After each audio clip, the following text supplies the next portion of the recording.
buenos días a todos. Desarrollaré el concepto de subgrupos polares. Bueno, este tema está ubicado en el contexto del estudio de los L-grupos o grupos reticulares. Bien, como estos son espacios que sirven para socializar el avance de nuestros estudios, quiero aclarar concretamente que daré una síntesis de la teoría de L-grupos hasta alcanzar el concepto de subgrupo polar. Un subgrupo polar es importante en la construcción de la teoría de grupos proyectables y L-grupos arquimedianos. Cabe afirmar que es una de las muchas aristas en las que desemboca la teoría de L-grupos. Por ejemplo, es otra el estudio de los llamados grupos de divisibilidad, siempre en el contexto de L-grupos. Veamos. Si nosotros tenemos un conjunto G no vacío y le dotamos de una operación, este es un grupo si verifica las siguientes propiedades. Es asociativa, existe el elemento neutro, existe el elemento inverso. Si además es conmutativa, el grupo es un grupo abeliano. Si a este grupo, si a G le dotamos de una relación de orden parcial, el grupo será un grupo parcialmente ordenado. Lo vamos a llamar PO grupo. Si además, para cada par X y Y en G, existen el supremo y el ínfimo, G es un retículo. Bueno, lo vamos a llamar un L grupo o grupo reticular. Esa es la definición de L grupo, como grupo reticular. Los ejemplos básicos en esta línea son los siguientes. Por ejemplo, los enteros con la suma forman un grupo y si le dotamos de una relación de orden parcial menor o igual, este es un L grupo. Los racionales con la suma dotado de la relación de orden parcial menor o igual, que también es un L grupo o un grupo reticular. Análogamente, los racionales con la suma bajo la relación menor o igual que también es un L grupo. Bien, podemos tener una colección de L grupos.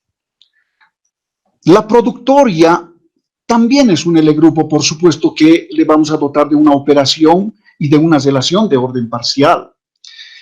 El producto cartesiano de los reales consigo mismo bajo la relación lexicográfica es un L grupo. El conjunto de funciones biyectivas de los reales en los reales bajo la composición de funciones también es un L grupo. Por supuesto que va a ser no abeliano. Los siguientes ejemplos no son L grupos. Los naturales, por ejemplo, con la suma, dotado de una relación de orden parcial, no es un L grupo, pero podemos decir que es un conjunto reticular, pero no eso. Sabemos que los naturales con la suma no es grupo. En esa misma línea, el producto cartesiano de los naturales consigo mismo bajo la relación menor o igual que es un retículo, pero no es un L grupo. Análogamente, si cogemos el conjunto de con elementos 1, 2, 3, 4, 5, 6, bajo la relación divide A, bueno, no es un L grupo, es un conjunto parcialmente ordenado, pero no es reticular. Entonces, aquí cabe la siguiente observación. Dado un conjunto, le dotamos de una operación y de una relación de orden parcial y nos preguntamos si la relación es compatible con la operación, y este teorema es el que definitivamente afirma de que hay la compatibilidad de la relación respecto de la operación. Este concepto nos va a servir más adelante para la construcción de clases de equivalencia en el contexto de L grupos. Bien, si el orden de un L grupo es un orden total, es decir, para cualquier GH, dos elementos de G, verifica la propiedad de la comparabilidad, entonces llamamos a este grupo un O grupo. Muy bien, podemos construir subconjuntos en los L grupos de tal manera que estos puedan constituirse como un L subgrupo de G. Entonces, Esta es la definición. Un subconjunto S de un L grupo G es un L subgrupo de G, si evidentemente S es un L grupo. Bien, entre una de las propiedades que podemos observar es la siguiente, que la operación definida en el grupo es distributiva respecto de la operación reticular definida en el L grupo. Entonces, el inciso A verifica la propiedad distributiva de la operación del grupo respecto de la operación reticular del grupo. Esta es una notación aditiva. Podríamos hablar también en el marco de la notación multiplicativa.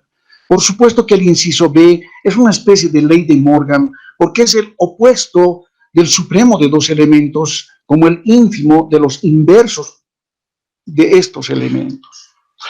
Entonces, aquí surge la pregunta, si la relación, bueno, si la operación reticular es distributiva también respecto de la operación del grupo.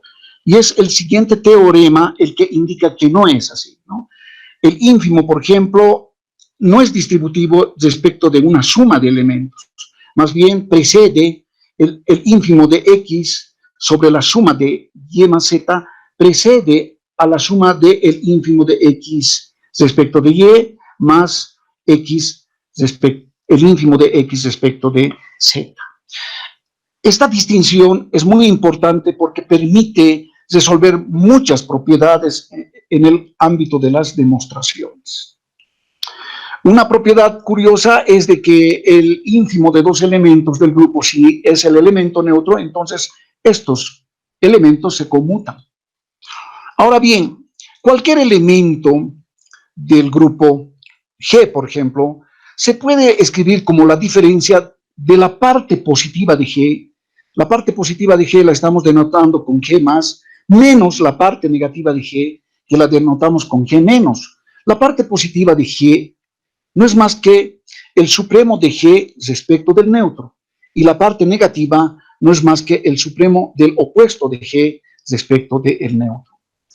Este concepto nos permite alcanzar la definición de valor absoluto. Por ejemplo, el valor absoluto de G está definida como la suma de la parte positiva de G más la parte negativa de G. Existen propiedades que se demuestran que esto es igual al supremo de la parte positiva más la parte negativa de G. La siguiente definición es referente a cuando dos elementos son disjuntos. G y H son disjuntos si el ínfimo del valor absoluto de G y el valor absoluto de H es igual a 0. Esta definición definitivamente va a ser importante para definir subgrupos polares. Entonces, los vamos a tener muy en cuenta más adelante. Bien, no lo veo en mi... el siguiente teorema es referente a la propiedad, al valor absoluto, a la desigualdad triangular en el contexto de los L grupos. Bien, bueno, no estoy viendo en mi pantalla, pero el valor absoluto de G más es menor o igual al valor absoluto de G más el valor absoluto de H más el valor absoluto de G. Esta es una pseudo desigualdad triangular, pero si el último sumando no la escribimos, exactamente tendríamos la desigualdad triangular conocida. En ese sentido, G tendría que ser conmutativo para verificar esa propiedad. Bien, podemos construir funciones entre L grupos. Una función tau de G en H es un L homomorfismo si tau es un homomorfismo de grupos y es un homomorfismo de retículos. Este concepto es sumamente importante en el contexto de que cuando nosotros reflexionamos sobre L subgrupos de un grupo y nos preguntamos si ese L subgrupo si es el Ker de un homomorfismo, entonces No todo L subgrupo de un grupo, L grupo es el ker, el núcleo de un morfismo en el ámbito de los L grupos. Por eso es que necesitamos la definición de subgrupos convexos y vamos a dar definitivamente respuesta a esa inquietud más adelante. La siguiente definición es referente en el contexto de grupos parcialmente ordenados. Un subconjunto S de un grupo parcialmente ordenado T es convexo si para todos los elementos de S, para elementos S y T de S, y una direccionante en T, entonces el término intermedio entre S y T, G en este caso, es un elemento de S. Bajo este contexto podemos decir que S es un subconjunto convexo de T. Esta definición me sirve para el concepto de cuando un L subgrupo de G es convexo y definitivamente utilizamos la misma definición.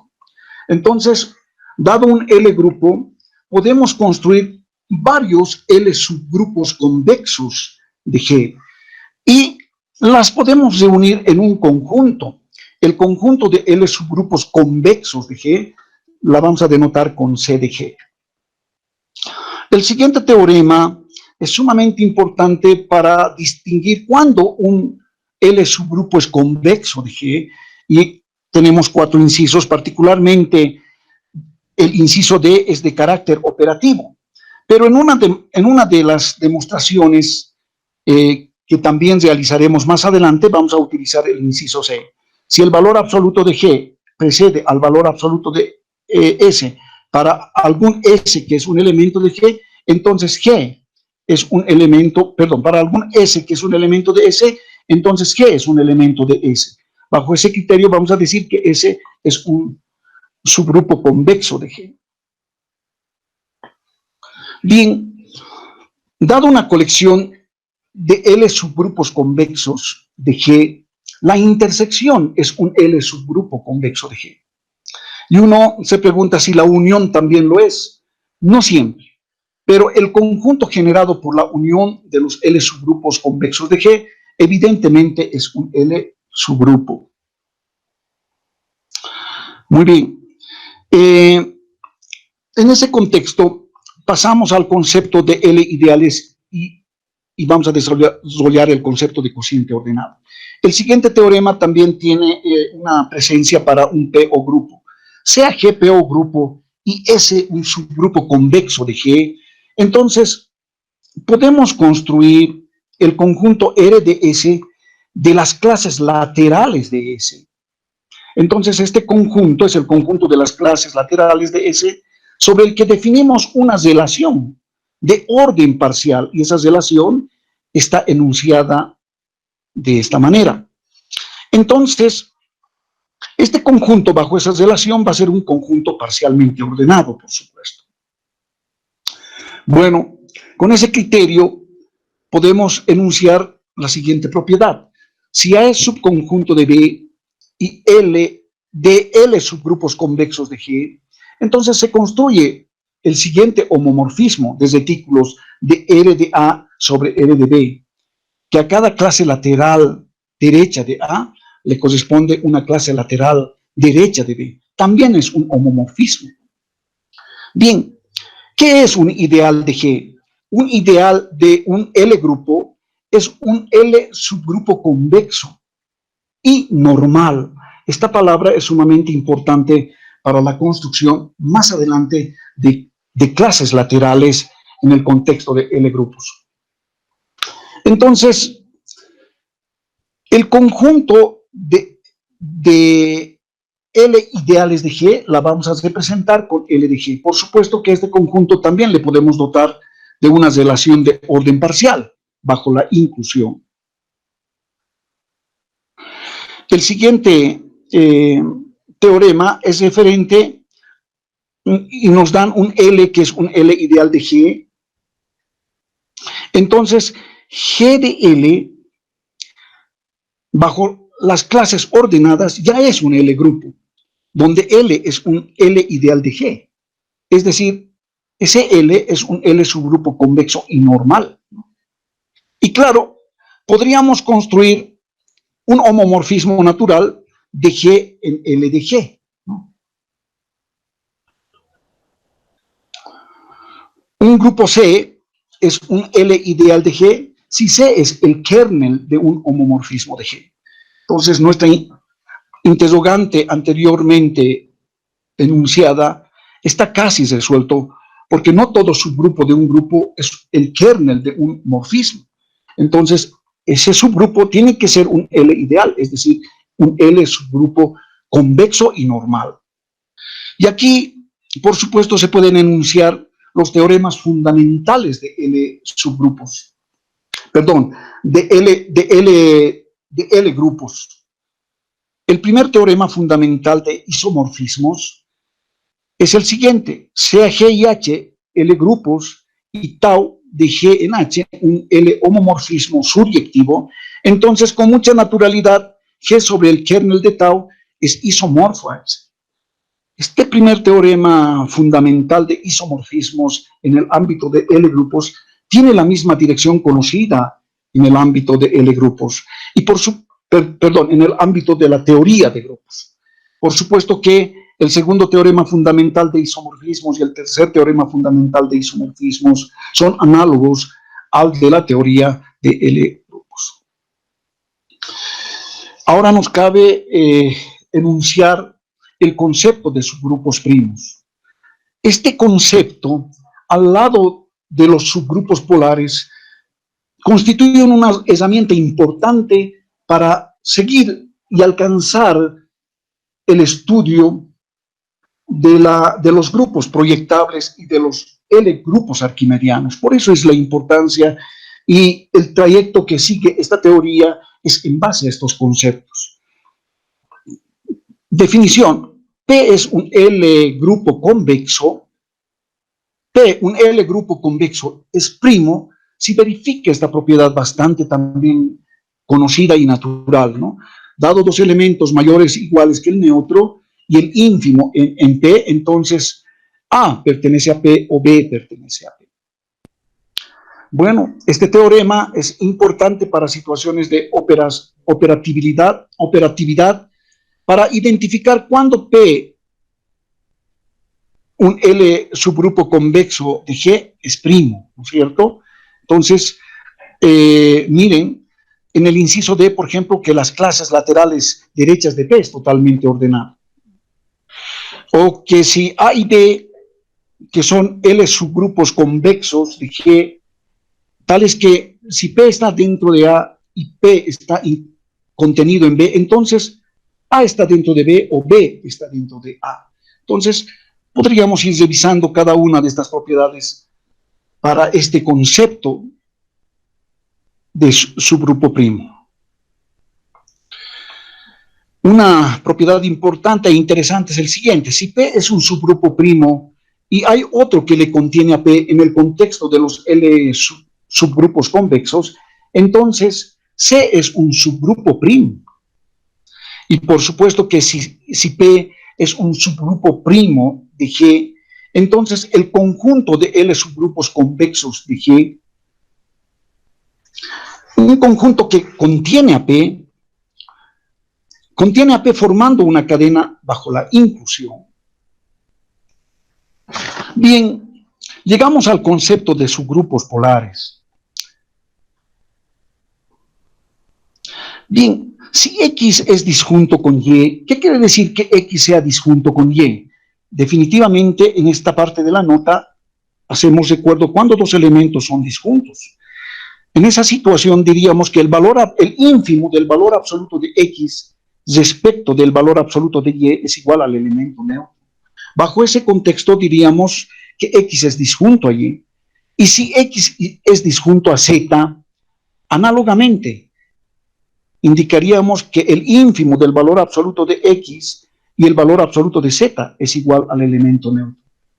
Esto lleva al hecho de que el conjunto de elementos disjuntos de X, pueden haber varios elementos que sean disjuntos respecto de X, forman un L subgrupo convexo de G. llamado el polar de G. Bien,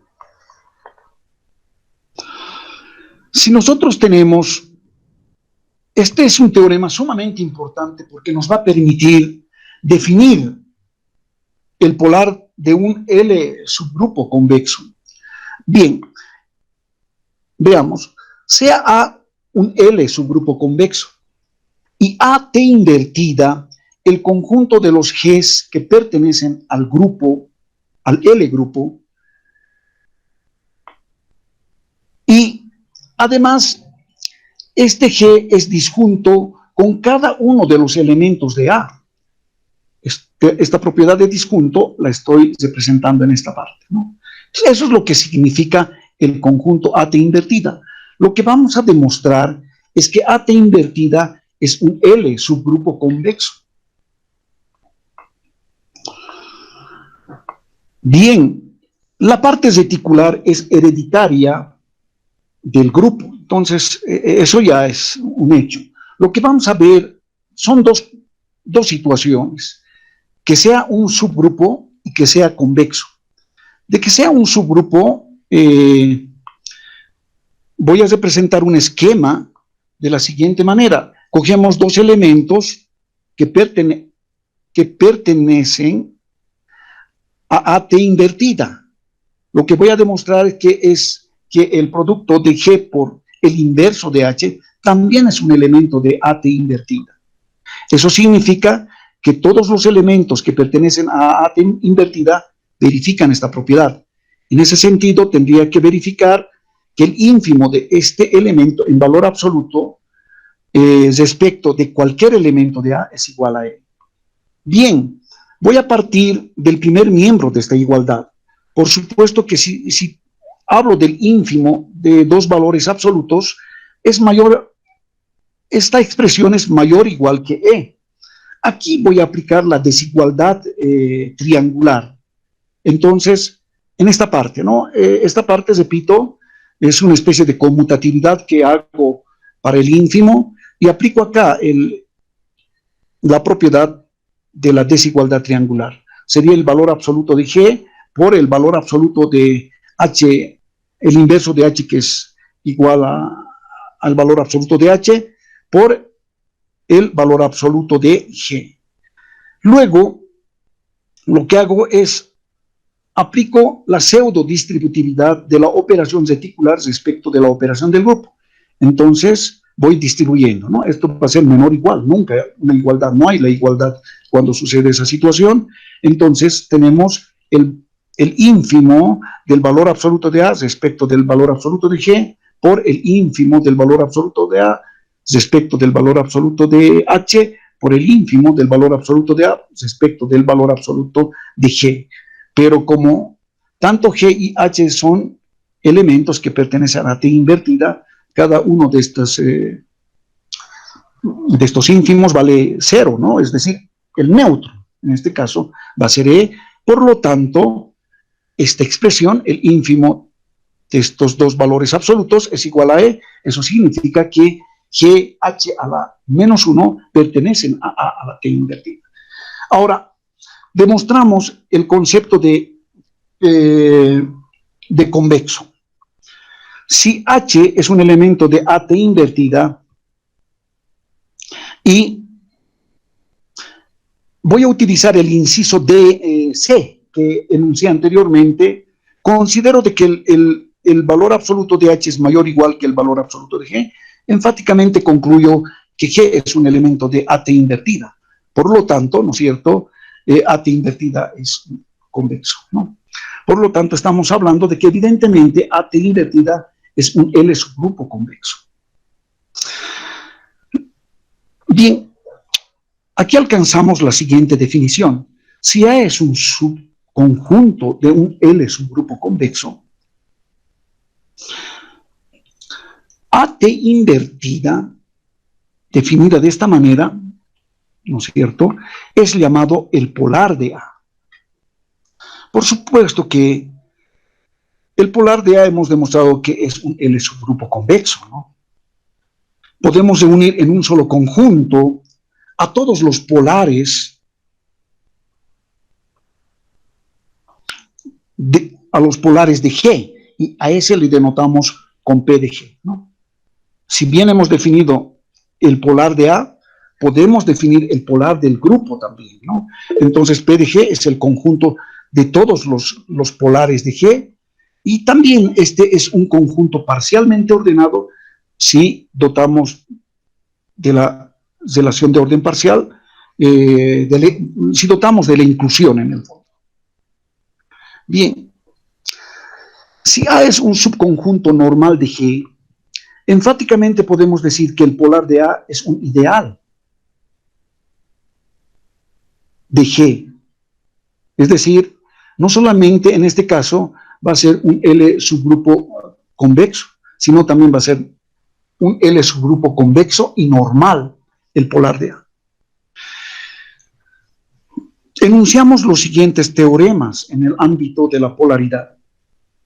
Si A es subconjunto de B, entonces el polar de B es subconjunto del polar de A. Por supuesto que A está contenido en la doble polaridad de A. Y el polar de A es igual al triple polar de A. Bien. Si A es un L subgrupo convexo, el polar de A también es un L subgrupo convexo. El más grande, por supuesto que intersectado con A, nos va a dar el elemento neutro. Esta propiedad permite definir que evidentemente AT invertida es el complemento de A. Y aquí hay un teorema que está enunciado de la siguiente manera. El doble polar de la intersección de dos conjuntos que son L subgrupos convexos de G es igual a la intersección de las dobles polaridades de estos, ¿no? Y análogamente, si la intersección de estos es igual al elemento neutro del grupo, entonces la intersección de las dobles polaridades también es igual al elemento neutro del grupo. Una colección de polares de G. Entonces, la intersección también es un polar. La intersección de polares es un polar. Por supuesto que P de G, el conjunto de los polares de G, podemos indicar que es un retículo completo bajo la inclusión. Y aquí podemos enunciar el siguiente teorema. P de G es un álgebra booleana completo, donde AT invertida es el complemento de A, y se definen estas dos operaciones, el de la intersección angular y el de la unión angular en función del concepto de polaridad. Podemos decir, además de que P de G es broweriano, es decir, que verifica una cierta propiedad en el ámbito de los L grupos. Por supuesto que cuando hablamos de álgebras de Boole, una álgebra de Boole no es más que un retículo distributivo y complementado. Muy bien. Finalmente, quiero terminar dando dos ejemplos particulares al respecto. Sea G, Z, Q o R. ¿Cómo podríamos construir los polares de G? Nuevamente utilizando la definición. Entonces concluimos que los únicos polares, por ejemplo de Z, son el conjunto el neutro, ¿no?, que contiene al neutro, y el mismo Z, análogamente para Q y para R. Claro, si se unimos en un conjunto, la denotamos con P de Z, va a ser el conjunto, va a ser un conjunto ordenado de dos elementos. Este ejemplo es para Z por Z, y los polares de Z por Z son Z por el elemento neutro, el elemento por Z, y el conjunto que contiene al elemento neutro en este producto cartesiano. La bibliografía que utilizo es estos dos textos que les invitaría para que revisen. Seguimos trabajando en la construcción de de grupos proyectables, y queremos alcanzar la construcción de L subgrupos o de L grupos arquimedianos. Yo les agradezco infinitamente por escuchar.